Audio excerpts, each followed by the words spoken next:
Amen. Namshukuru Mungu kwa kibali na neema na kibali alichonipa kwa kuwa mbele yenu kwa siku ya leo. Namshukuru na mtumishi wa Mungu ambaye yuko mbele yangu sasa. Tuombe. Mtakatifu, mtakatifu, asante kwa kibali hiki ulichonipa nisimame mbele ya watu hao nitakapoenda kujifunza neno hili. Mungu naomba uwe pamoja nasi. Amen. Amen. Leo tunaenda kujifunza neno linalosema kutafuta mwanzo mpya na Bwana. Amen. Nani anaweza kuniambia kutafuta ina maana gani?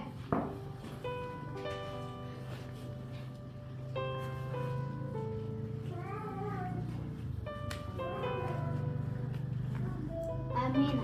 Hapa kuna kutafuta kitu kipya, ni kitu kizuri kwa umakini zaidi, kwani hicho kitu kitakuwa ni kitu kizuri chenye thamani mkubwa zaidi katika maisha yetu. Fungueni Biblia zenu ambaye anaweza kusoma Mathayo 6:33.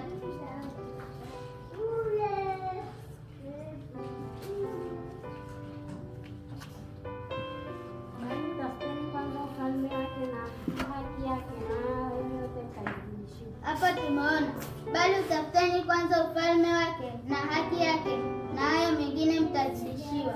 Kwa hiyo hapa tunachukua tutafute ufalme wake na mengine tutazidishiwa. Warumi 14:17.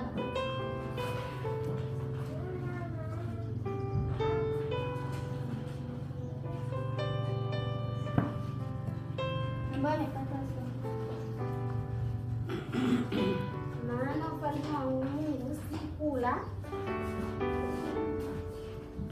wala kunywa, bali ni haki na amani na furaha katika Roho. Hapa tumeona maana ufalme wa Mungu si kula wala kunywa, bali ni haki na amani na furaha katika Roho Mtakatifu. Kwa hiyo katika ufalme wa Mungu si kula wala kunywa, bali mtafuta ufalme wa Mungu kwa uwezo wa Roho Mtakatifu. Neno la Mungu linatuhimiza kuwa tunatakiwa kutafuta zaidi ufalme wa Mungu zaidi katika maisha yetu yote. Tukiwa na maisha hayo ya utakatifu, tutapata ushindi katika safari yetu tunayoianza na kuiendea ya maisha mapya na Bwana, tukijua sisi tumekuwa mali ya Mungu. Naomba mfungue Biblia zenu msome Mathayo 7:5.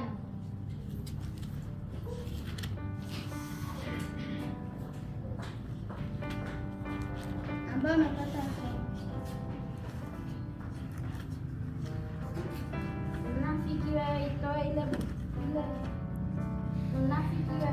itoe kwanza ile boriti katika jicho lako mwenyewe, ndipo utakapoona vema kutoa ile kibanzi katika jicho la ndugu yako. Hapa tumeona mnafiki wewe, itoe kwanza ile boriti katika jicho lako mwenyewe, ndipo utakapoona vema kuitoa kile kibanzi katika jicho lako. Mnafiki wewe inamaanisha mnafiki wewe, itoe kwanza ile boriti katika jicho lako mwenyewe, ndipo utakapoiona vema kuitoa kile kibanzi katika jicho la ndugu yako.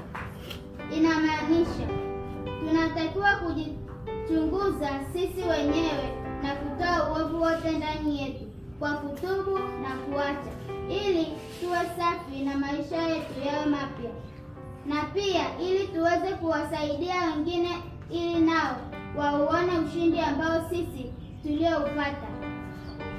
Fungua Biblia zenu msome Mathayo 7:7-8.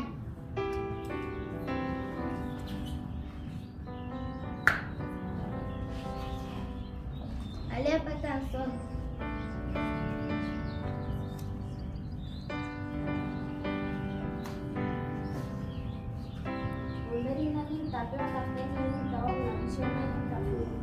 Kwa maana kila ambaye hupokea naye atafutaye huona, naye mshindi atapewa.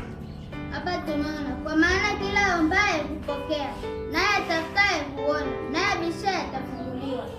Haya maneno ya Mungu yanaweza kunisaidia kuomba mbele za Mungu, kuomba upenyo wa maombi, na sio hivyo tu, tunapata kupokea haja zetu tulizomuomba Mungu kwa ushindi mkubwa. Fungua Biblia zenu nisomee Mathayo 7:21. Kila mtu amtaye Bwana na atakayemjua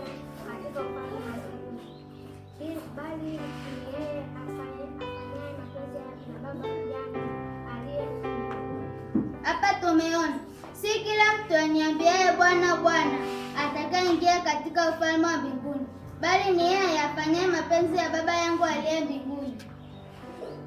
Tunatakiwa tujitahidi na kuyaishi haya tuliojifunza, ili tusipate hasara ya kukataliwa na kukosa ushindi katika safari yetu ya kwanza. Amina. Naombeni msimame tuombe.